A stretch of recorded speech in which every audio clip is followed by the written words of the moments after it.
think sometimes we do the opposite. We start studying, we start thinking, well, I need to be smarter than everybody. I need to have every answer there is. I need to be able to answer the questions correctly. And we don't ever think, maybe I should actually experience the presence of God and then talk from that place.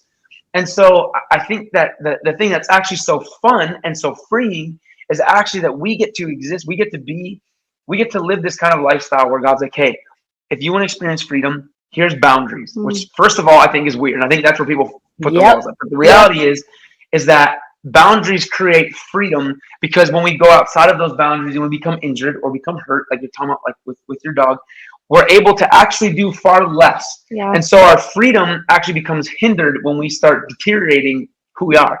And so I think that when we become okay with living within the boundaries of Christ, we acknowledge the freedom that's there. And then when we start living with true freedom in a world that's looking for freedom in all the wrong places, people genuinely notice it, right? Like, and so when people start wanting to come into our space, and this is what I think evangelism is it's inviting people into a space that we live in. We create freedom for ourselves, and we get to invite people into that. We don't go out and say, hey, you should come to church on Sunday and hear someone else talk about the Bible, right? Like, not that that's bad, but it's not as empowering as realizing that we get to be people's space of freedom because we experience that. And so, it's the hardest thing to realize sometimes when we take a step back and we're like, man, I feel like we should be doing more. Yeah, maybe we should. And maybe we should start with stepping away from everything and just knowing God again and getting excited about who he is and what he's done in our lives.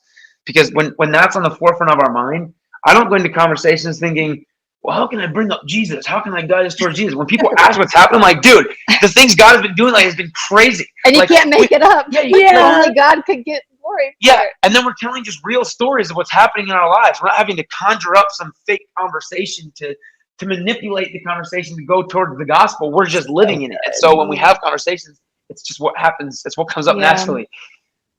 And I think you guys have always, well, I say always, like we're always becoming, but I have so many times, because I'm investigator anyway, and I have questions out the wazoo, but you guys are so forthtelling in it. And I think that's a space of conviction on my end, that you guys are willing to share the highs and the lows, the struggle points, and then also the glory points where God comes and provides, right? And it's abnormal, even in this conversation thus far, you all sharing things that are like friction points and like not always easy to say and speak out loud about. But one area that I've always loved your all's surrender in is your financial surrender and how you have just, bare minimum been able to make life happen abundantly and not ever starved, quote unquote. And I say that lightheartedly, knowing, things that are in other countries and they don't have access to.